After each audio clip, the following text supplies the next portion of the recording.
오늘 2026년 8월 16일 제81차 광복기념주일 그리고 전도 여행 보고회가 겸하여 드려지는 예배에 하나님이 주시는 말씀의 제목은 칼을 쳐서 쟁기를, 창을 쳐서 낫을, 이 같은 제목으로 은혜를 받으려고 합니다. 저는 2013년 10월 10일 인천공항에 다시 귀국하게 되었습니다. 약 20년 동안 선교사로 미국 이민 목회자로 지내는 동안 하나님께서 긴 금식 기도에 감동을 주셨고, 그 금식 기도하는 동안 세계 정세와 또 번세가 움직여가는 것들을 말씀과 함께 풀어지는 것들을 경험하면서 내가 미국에 더 이상 있어야 할 이유를 정리하고 다시금 한국으로 돌아오게 되었습니다. 한국으로 돌아온 이유는 내가 한국 사람이기 때문에, 나의 고향이 대한민국이기 때문에 돌아오는 것이 아니라 이 마지막 복음의 재림 예수 그리스도의 오시는 그 길을 예비하는 것은 마지막 주자는 동북아시아 시대이기 때문에 제가 한국으로 돌아오게 되었습니다. 한국에 돌아오게 되는 것은 쉽지 않은 일이었고 또 예정이 없던 일이었기 때문에 저는 다시 한번 21일 동안 금식 기도를 하면서 하나님 저에게 말씀을 주십시오. 그때 받은 말씀은 신명기 6장 10절과 또 에스겔서 3장 4절로 11절의 말씀을 받고 돌아왔습니다. 그리고 금식 기도를 하는 가운데 주님의 성령께서 이런 감동을 주시죠. 사랑하는 종아, 네가 지금 한국으로 들어가는 것은 기름통을 끌어안고 불난 집, 불 속에 뛰어드는 것과 같다. 그래도 너는 들어가겠느냐? 가지 않겠느냐? 가겠냐? 않겠냐? 이 두 가지 사이에서 결정을 네가 하여라. 저는 당연히 하나님의 말씀이 가라면 가고 서라면 서겠습니다. 목사 안수를 받을 때도, 신학교를 갈 때도 말씀의 인도를 받아, 또 부교육자 생활을 시작할 때도 말씀의 인도를 받아, 선교사로 갈 때도 말씀의 인도를 받아, 필리핀에서 미국으로 옮겨 갈 때도 좋아서 간 것이 아니라 말씀의 인도를 받아 당연히 돌아올 때도 말씀을 붙잡고 돌아왔습니다. 하나님의 말씀이 가라면 가고 서라면 서는 것이기 때문에 저는 말씀을 따라가겠습니다. 두 가지 말씀을 받았습니다. 그리고 주님께서 두 가지 감동을 주십니다. 만약에 네가 한국으로 들어간다면 두 가지를 지켜라. 첫째, 내가 너를 위하여 산에서 기도할 장소를 예비해 놓았으니 산에 올라가 기도하라. 이제 귀국을 결정하고 돌아왔습니다. 그리고 돌아와서 말씀하신 그대로 순종을 했습니다. 자, 지금까지 12년이 지났습니다. 지금 한국에 돌아와 보니 정말 기가 막힌 상황을 마주 대하고 있습니다. 지금 대한민국은 여러분 잘 아는 대로 사회, 정치, 외교, 경제, 그리고 교계, 조속으로 변화무쌍한 격변의 세월을 보내고 있다. 하나님께서 그래서 저에게 그런 감동을 주셨을까요? 기름통을 안고 불난집에 들어가 봅시다. 저는 요즘 이런 기도를 참 많이 합니다. 하나님, 이 민족을 향한 하나님의 뜻은, 하나님의 계획은 어디에 있습니까? 정말 우리 조국 대한민국을 쓰시고자 하는 하나님의 계획이 변함이 없으신 것. 조국을 위해서 정말 눈물로 기도를 많이 올려드립니다. 특별히 오늘은 전도 여행 보고와 광복 81주년 기념 예배를 겸하여 많은 애국의 선열들, 독립투사들, 그래도 우리가 방송이나 혹은 책에 알려진 사람들은 그나마 다행이지만 지금도 여전히 무명에 알려지지 않는 무명에 정말 독립을 위하여 희생했던 그분들과 그의 후손들, 우리는 결코 잊지 말아야 할 것입니다.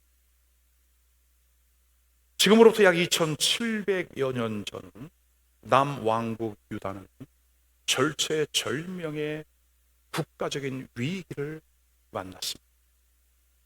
북왕국 이스라엘은 이미 아수르에 의하여 망했고 남왕국 유다마저도 엄청난 위협과 위기에 처해 있었죠. 그때 하나님께서 보낸 하나님의 사람이 있으니 바로 이사야 선지자. 그 국가의 총체적인 위기 앞에 이사야는 과연 어떠한 설교를 했을까? 과연 이사야 선지자를 통해 주셨던 회복의 메시지는 오늘 우리 교회와 우리 민족에게 어떤 소망을 줍니다. 오늘 본문의 말씀은 당시 이사야를 통해서 남왕국 유다에게 선포된 말씀이었습니다. 소망의 메시지였습니다. 근데 그들이 처한 현실과 전혀 맞지 않았습니다. 하나님의 종의 예언이 설득력이 떨어졌습니다. 거기에 더하여 결국 140년 후에 유다는 망하고 말았습니다. 하나님의 말씀이 어떻게 된 것인가? 거짓이었는데, 그러나 하나님의 종의 입을 통해 선포된 그 말씀은 결코 땅에 떨어지지 않고 약속하신 그 말씀 그대로 하나님이 역사를 움직여 가시고 이루어 가십니다. 다만 그 때가 나의 때냐 하나님의 때냐 달려 있기 때문에 오늘 우리는 이 역사의 흥망성쇠를 주관하여 가시는 그 하나님의 손길을 우리가 믿음으로 바라보면서 아멘 주시는 말씀을 통해 그 은혜가 있기를 바라고 작금의 우리 대한민국 현실을 바라보면서 깨어나는 교회와 성도가 되기를 주의 이름으로 축원합니다. 첫 번째, 말일의 교회는 우뚝 서게 되어 있습니다. 자, 오늘 1절에 보면 아모스의 아들 이사야가 받은 바 유다와 예루살렘에 관한 말씀이라 이렇게 시작하죠. 받은 바, 이사야가 받은 바, 이 받은 바라고 하는 표현은 예언적 과거입니다. 성경에서만 사용되는 아주 특이한 문법적인 표현인 거죠. 자, 공동번역은 오늘 1절의 말씀을 이렇게 번역을 했습니다. 이것은 아모스의 아들 이사야가 유다와 예루살렘이 어찌 될 것인지 내다보고 한 말. 국가의 운명이 어떻게 될 것인지 미리 내다보고 하신 하나님 말씀 예언의 시작이다. 아멘. 자, 오늘 이사야의 예언은 칼을 쳐서 보습을 만들고 창을 쳐서 낫을 만들어라. 이제는 평화가 올 것이고 전쟁이 끝나게 될 것이다. 근데 이 이사야의 예언과 비슷한 문장이지만 상반된 예언을 한 사람이 기억나시죠, 여러분? 요엘입니다. 요엘 선지자는 요엘 3장 10절에 이렇게 말씀을 합니다. 너희는 보습을 쳐서 칼을 만들지어다. 낫을 쳐서 창을 무기를 만들어라. 약한 자도 이르기를 이제 나는 강하다 할지어다. 요엘은 주전 800년경에 당시 아수르와 바벨론과 같은 신흥 거대 제국이 막 등장할 즈음에 활동을 한 예언자입니다.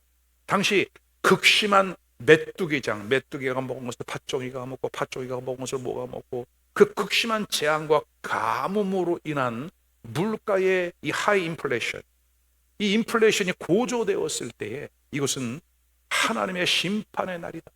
그것과 연결하여 회개를 선포했던 예언자가 요엘입니다. 이사야보다 100년 앞서서 예언 활동을 했다는 거죠. 자, 그러면 오늘 이 말씀을 예언한 이사야 선지자는 요엘보다 100년 뒤, 100년이 지난 후 700년경 이젠 신은 강대군 아수르가 북이스라엘을 멸망시키고 남유다마저 넘보고 있는 위협하던 역사적인 정말 격변기의 예언 활동을 했다는 거죠.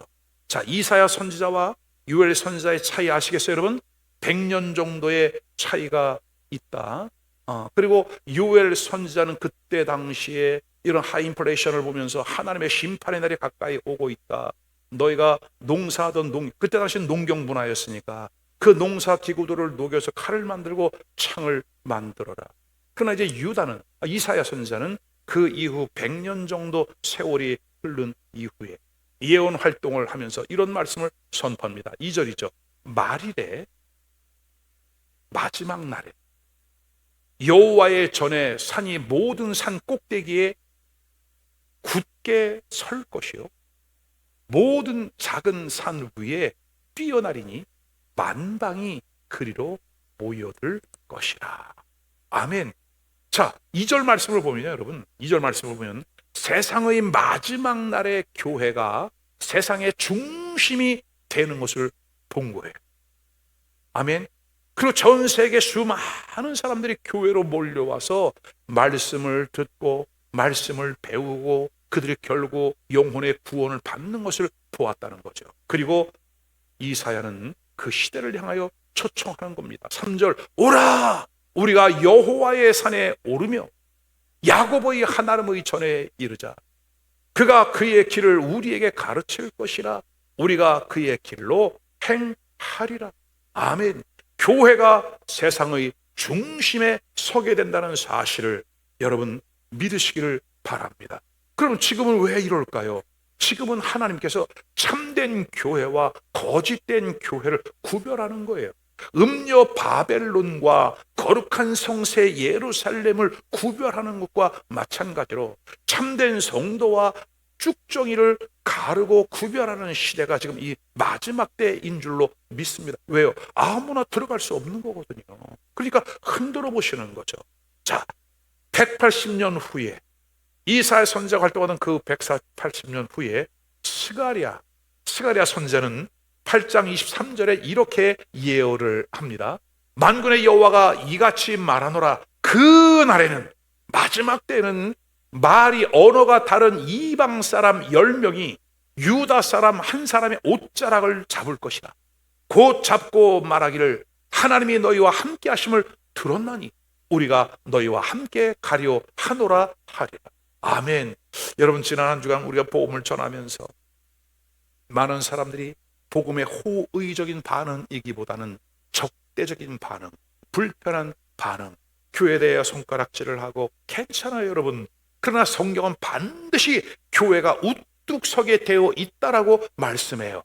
그리고 언어가 다른 이방 사람들, 그때는 선교문까지 이방인들에까지 확 열리니까 유대인들, 그리스도 예수님을 잘 믿는 우리의 옷자락을 붙잡고 몇 명이 쫓아온대요? 10명씩 쫓아와서 너희와 함께하는 하나님을 우리가 보았으니 나도 너희와 함께 가리라. 그런 날이 온대. 빨리 왔으면 좋겠어요, 여러분. 아멘입니까? 자, 교회가 이제 중심이 되어 수많은 영혼들을 구원하게 됨을 믿으시기를 바랍니다. 따라하십시다. 말씀이 그렇다면 그런 것이다. 반드시 그런 시대가 오고 있고 지금 이미 왔다. 자, 두 번째, 전쟁이 끝나고 평화가 오게 됩니다. 4절이죠. 그가 열방 사이에 판단하시며 많은 백성을 판결하시리. 판단과 판결, 이 권세를 어디에 주었다고요? 교회에게 주었다고요. 아멘. 아멘. 호색.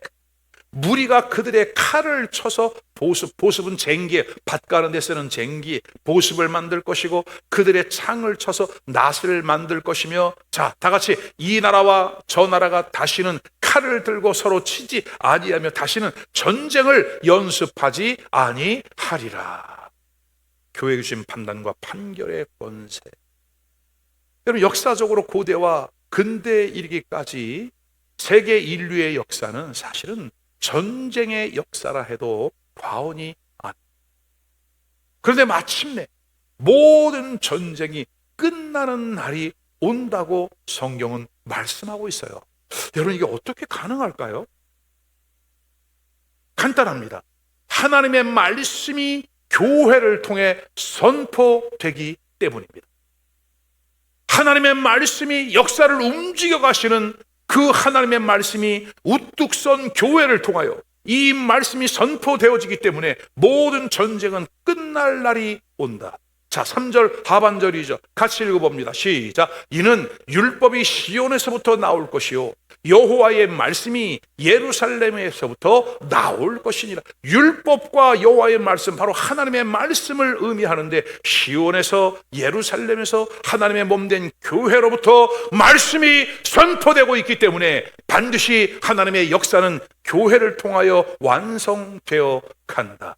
선포된 하나님의 말씀이 역사를 움직여갑니다. 예수님은 이 땅의 진정한 평화의 시작이 어디서 오느냐? 산상수훈에서 마태복음 5장 9절 이렇게 말씀하십니다. 화평하게 하는 자는 복이 있나니 그들이 하나님의 아들이라 일컬음을 받을 것이며, 평화의 왕 예수 그리스도, 그 예수 그리스도의 가르침을 받고 그 안에 예수의 생명이 들어있는 우리가 이 시대의 진정한 평화의 사도가 되어 이 세상을 변화시켜 가게 됨을 성경은, 우리 예수님은 분명히 말씀하고 있습니다. 여러분, 그리고 앞으로 이루어질 시대, 이제 교회 시대가 마치게 되면 7년의 환란 시대가 오게 되고, 7년의 환란이 끝날 때쯤 주님이 이 땅에 내려오시면서 새하늘과 새 땅, 그때가 진정한 평화다. 아멘입니까 여러분? 그러한 일들을 성경은 우리에게 이미 말씀을 하고 있다. 자, 이제 세 번째, 이스라엘 역사가 회복이 되어질 것입니다. 5절이죠. 같이 읽어봅니다. 시작. 야곱 족속아 오라, 우리가 여호와의 빛에 행하자. 여러분, 야곱 족속은 야곱의 10 아들, 그 후손들로 구성된 이제 가족 단위에서 부족 단위에서 국가 단위로 바뀌었잖아요. 여러분, 창세기 50장에 보면, 그죠? 이제 그 이스라엘이 국가가 되어 출애굽을 한다 이거죠. 야곱 족속아 오라라고 하는 것은 이제 이스라엘을 의미하는 거예요. 지금 보세요 여러분, 이스라엘은 예수님을 믿어요 안 믿어요? 안 믿죠. 왜 안 믿어요? 성경이 그렇게 예언이 되어 있는데, 바울 사도의 해석에 의하면 하나님께서 이방인인 우리를 구원하기 위하여 지금 이스라엘의 눈을 잠깐 가려 놓은 거예요. 그렇지만 이제 주님이 그 가렸던 눈을 싹 열어주면 순간적으로 생명의 빛, 아멘, 광명의 빛, 예수 그리스도 나오게 될 것이라고 성경은 말씀하고 있는 거예요. 이스라엘을 손가락질해서는 안 돼요 여러분. 우리는 이스라엘에게 빚진 자예요. 그들이 누려야 할 그 권세를 잠깐 가려놓고 이방인의 충만한 수가 채워지기까지 하나님의 역사는 만들어져 가고 있다. 그래서 우리는 늘 이스라엘을 향하여 고마운 마음, 빚진 마음을 가져야 되는 거죠. 자, 그래서 성경은 이스라엘의 회복을 여러 군데서 많이 말씀하고 있는데, 대표적인 것이 에스겔이 본 환상입니다. 에스겔 37장 11절로 14절, 또 내게 이르시되 인자야 이 뼈들은 온 이스라엘 족속이라. 그들이 이르기를 우리의 뼈들이 말랐고 우리의 소망은 없어졌으니 우리는 다 멸절되었다 하였네요. 골짜기에 수북하게 쌓여있는 그 마른 뼈들을 보니까 이스라엘은 회복될 가능성이 없다. 에스겔에게 하나님의 영이 이끌어가 그러고 물어봐요. 인자야 이 뼈들이 능히 살겠느냐? 그랬더니 여러분 같은 아멘 아멘 할 텐데, 에스겔은 주여 답을 피합니다. 왜? 너무 처참해. 너무 처참해. 가능성 제로. 이렇게 말하는 거죠. 주여 주께서 아시나. 주께서 아시나. 너무나 끔찍한 현실 앞에서 예언자는 어떤 말을 할 수가 없었어요. 그러나 그 뼈에 이제 소망이 없어졌고 우리는 다 멸절되고 말았습니다. 그때 하나님께서 그 뼈를 향하여 대언하라. 12절. 그러므로 너는 대언하여 그들에게 이르기를 주 여호와께서 이같이 말씀하시기를. 우리 큰 소리로 시작. 내 백성아 내가 너희 무덤을 열고 너희로 거기에서 나오게 하고 이스라엘 땅으로 들어가게 하리라. 13절. 내 백성들아 내가 너희 무덤을 열고 너희로 거기에서 나오게 한즉 너희는 내가 여호와인 줄 알리라. 아멘. 여러분, 기독교에서 부활의 신앙, 부활의 믿음을 빼면 무엇이 남겠어요 여러분? 할렐루야. 14절. 또 내가 또 내 영을 너희 속에 두어 너희가 살아나게 하고 내가 또 너희를 너희 고국 땅에 돌아오게 하리니 나 여호와가 이 일을 말하고 이룬 줄을 너희가 알리라. 여호와의 말씀이니라. 아멘. 에스겔은 주전 600년경에 활동한 선지자거든요. 근데 그 예언의 말씀을 받았던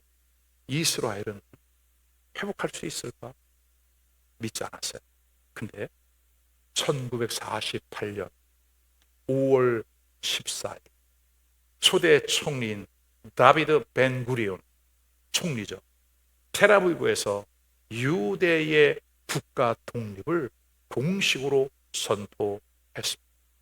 2000년 만에 국가가 다시 회복되어지는, 예언된 말씀의 응답, 성취, 회복되어지는 사건이 일어났다는 거죠. 아멘입니까? 하나님의 말씀은 이렇게 역사를 움직여가고 하나님 입에서 나온 말씀 그대로 이루어 가신다는 사실을 믿으시기를 주의 이름으로 축원합니다. 이스라엘이 독립을 선언한 이후 3개월 후에 우리 대한민국에서도 임시정부의 정통성을 이어받아서 대한민국 정부 수립을 공식 선언을 했습니다. 재헌 국회가 시작되어질 때 이승만 의장으로 선출된 이승만 장로죠. 국회의원 중에 한 분, 감리교 목사예요. 그분에게 개회 기도를 요청을 합니다. 대한민국이 재헌, 법을 정하고 처음 시작한 1회 국회에서 그 시작을 기도로 시작을 했다. 기도. 아멘이에요? 역사가 바뀌어가도 그 선포적인 의미는 상당히 교훈이 있다. 지금도 여러분들이 검색을 해보시면 그 원문 전체가 속기록에 기록된 그대로 남아있어요. 한번 찾아보시기를 바랍니다. 자, 이렇게 이스라엘이 독립을 하게 되었다. 두 번째는 바울 사도를 통해서 이방인의 충만한 구원, 그리고 이스라엘의 구원이 성취되어졌다. 로마서 11장 25절 26절. 형제들아, 너희가 스스로 지혜 있다 하면서 이 신비, 하나님이 역사를 만들어 가시는 이 미스테리오스 신비를 너희가 모르기를 내가 원치 아니하다. 여러분, 교회는 이 하나님의 비밀을 알아야 돼요. 하나님의 역사를 어떻게 움직여가고 있는지, 지금 어떤 일을 하고 있는지, 우리에게 지금 무엇을 요청하고 있는지 여기에 민감하게 깨어서 반응할 수 있어야 하나님의 성령의 인도를 받는 교회적인 사명을 감당해 나갈 수 있다. 신비로운 이 일, 자, 이 신비는 이방인의 충만한 수가 들어오기까지 이스라엘의 더러는 우둔하게 된 것이라. 이스라엘의 눈을 가려놓았대요. 자, 26절, 그리하여 온 이스라엘이 구원을 받으리라.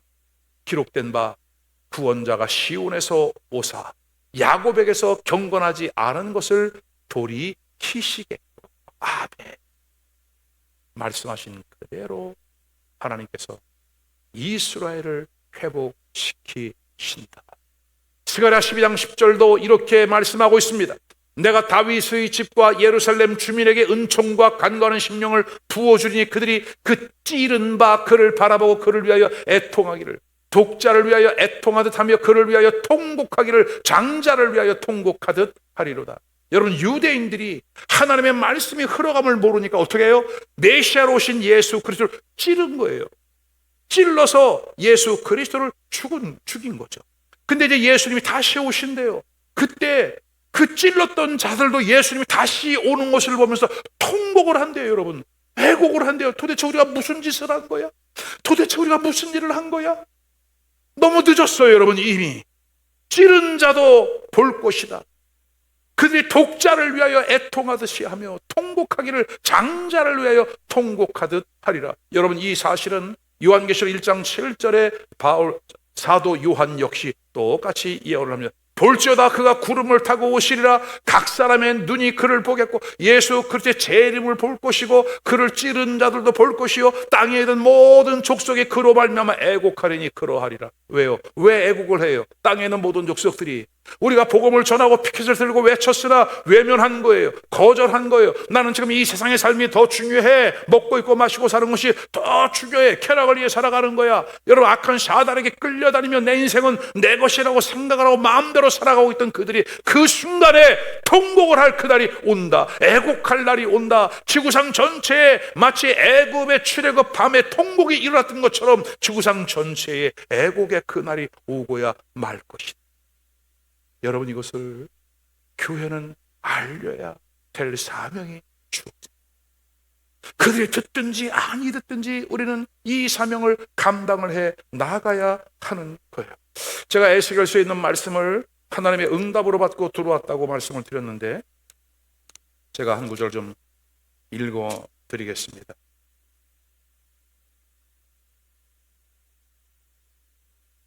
에스겔서 3장 4절부터 읽습니다. 그가 또 내게 이르시되 인자야, 이스라엘 족속에 가서 내 말로 그들에게 보아라. 너를 언어가 다르거나 말이 어려운 백성에게 보내는 것이 아니요 이스라엘 족속에게 보내는 것이라. 그동안 이방 땅에서 현지인 사역을 하고 현지인 외국 언어로 말을 하고 외국 언어를 말하며 살아있죠. 근데 내가 언어가 다르거나 말이 어려운 백성에게 보내는 것이 아니요 이스라엘 족속, 너의 동족에게로 보낸다.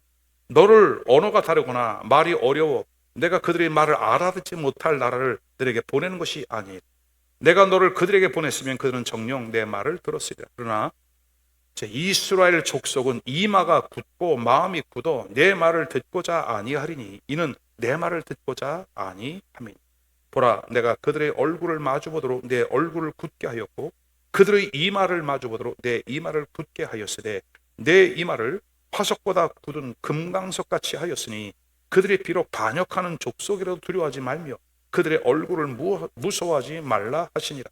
또 내게 이르시되 인자야, 내가 내게 이른 이 모든 말을 너는 마음으로 받으며 귀로 듣고 사로잡힌 내 민족에게로 가서 그들이 듣든지 아니 듣든지 그들에게 고하여 이르기를 주 여호와의 말씀이 이러하시다 하라. 아멘. 한국에 돌아가도 너의 동족 언어 소통은 되겠지만 그러나 그들은 이미 패역한 족속들이다. 너의 말을 듣지 않을 것이다. 걱정하지 마라. 너의 말을 듣지 않는 것이 그들은 내 말을 듣지 않는 것이다. 그들을 두려워하지 마라. 내가 너의 얼굴을 금강석처럼 만들어. 왜냐하면 담대하게 말씀을 전해야 하기 때문에. 그러나 여러분, 이제 주님 다시 오십니다. 그때에 그를 찌른 자들도 볼 것이고 땅에 있는 모든 불순종에 따라갔던 자식들이 그로 말미암아 애곡하는 그 순간이 오게 될 것이다. 자, 이제 말씀을 정리합니다. 오늘 본문은 칼을 쳐서 쟁기를 만들고 창을 쳐서 낫을 만들어라. 예수 그리스도로 말미암아 오는 참된 평화를 우리에게 말씀합니다. 전쟁 무기를 내려놓고 이제 일상으로 돌아가서 풍성한 삶을 누리게 될 회복을 말씀하시죠. 오늘은 광복절 81주년 기념 주일, 그리고 전도행 보고회를 겸하여 드려요. 정말 이 민족을 위해 애쓰고 수고하고 자신의 생명을 기꺼이 드렸던 그 애국 지사들, 우리의 선열들, 그러나 그 후손들이 보상을 받지 못하고 애꿎은 것들이 역사를 만들어가고 좀 별짓을 다 하고 있는 이 시대 속에 우리가 시대를 분별하고 하나님 앞에 보다 정직한 삶을 우리가 살아갈 수 있기를 바랍니다.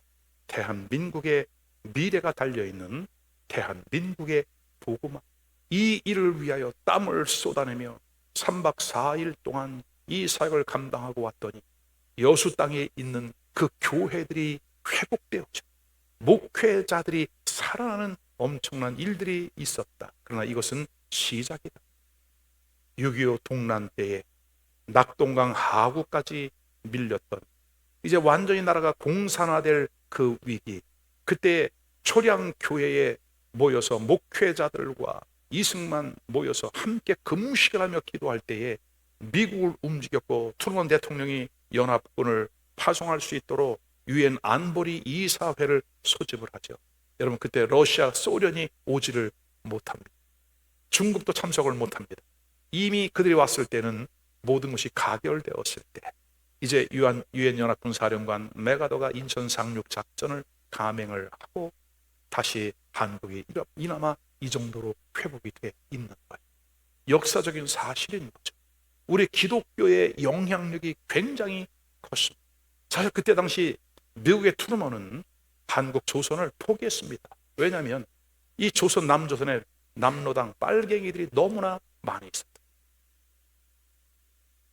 희생, 그들을 살리려고 하는 그 미국의 호의를 저버리고, 그러나 그때 빌리그램, 젊은 청년 목사 빌리그램 30대 목사가 찾아가서 그 트루먼의 마음을 바꾸고 기독교, 기도의 힘이 우리 대한민국을 살려냈다.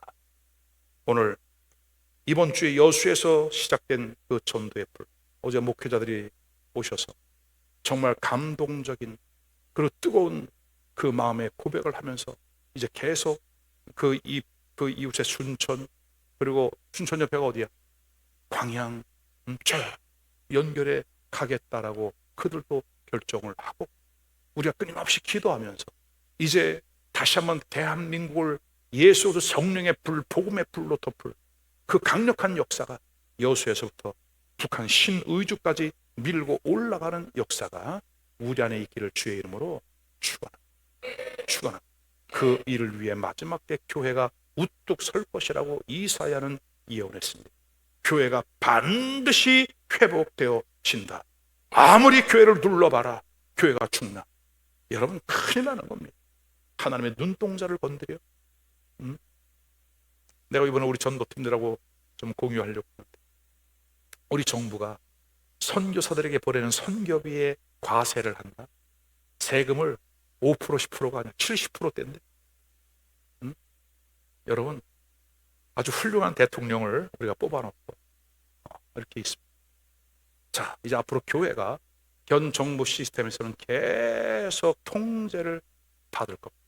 그러나 잘 된다. 한번 맞짱뜨자. 교회를 향해서 이렇게 도전한 정부는 우리 한국 역사상 한 번도 없었다. 있었죠, 문재인 때. 교회 교회. 바르게 합시다. 바르게 분별합시다. 아닌 건 아니라고 말합시다. 그리고 이것이 성경적이 옳은 것이면 목숨을 걸고 나갑시다. 두 번째, 전쟁은 마침내 그치고 평화가 오게 될 것이다. 하나님의 말씀이 반드시 그렇게 하실 것이다. 아멘. 세 번째, 마침내 하나님이 이스라엘의 회복을 이루시고 전 세계의 구원은 완성될 것이다. 지금 성도 주 예수 교회는 이 사명을 묵묵히 두렵고 떨림, 감사, 담대함으로 이 사명을 이뤄내고 있다. 주변에서 일어나고 있는 사소한 일들, 거기에 관심 빼앗기지 말아라. 본질을 향해 믿음으로 나아가라. 반드시 앞서 향하시는 하나님의 역사가 야훼 니시 승리의 깃발을 보며 나아가자. 여러분, 이번 전도팀들 간증문 올라오는 거 보세요. 우리 아이들에서부터 이순경 권사님 최고 고령자에게까지 얼마나 살아있는 간증들이 올라오고 있는지, 이 모든 일 주님이 하셨습니다. 그리고 주님이 하실 수 있도록 위탁드리고 우리는 주님의 뒤를 따라갑니다. 모든 영광 하나님께 올려드립니다. 우리 다 같이 한 2분 동안만 기도하겠는데, 하나님, 우리 자유 대한민국을 지켜 주옵소서. 불법과 편법과 탈법과 사법과 입법과 행정, 이 모든 것들을 불의로 장악하려고 하는 세력들, 주여 하나님, 심판의 때가 가까이 왔다. 그를 찌른 자도 볼 것이고 통곡의 때가 멀지 않다. 하나님, 교회가 버텨 끝까지 이 사명을 감당해내게 하여 주옵소서. 기도합시다. 할렐루야. 자비로우신 아버지, 감사합니다. 고맙습니다. 우리 주님이 이루시는 그 위대한 역사들을 믿음으로 바라보고 있습니다.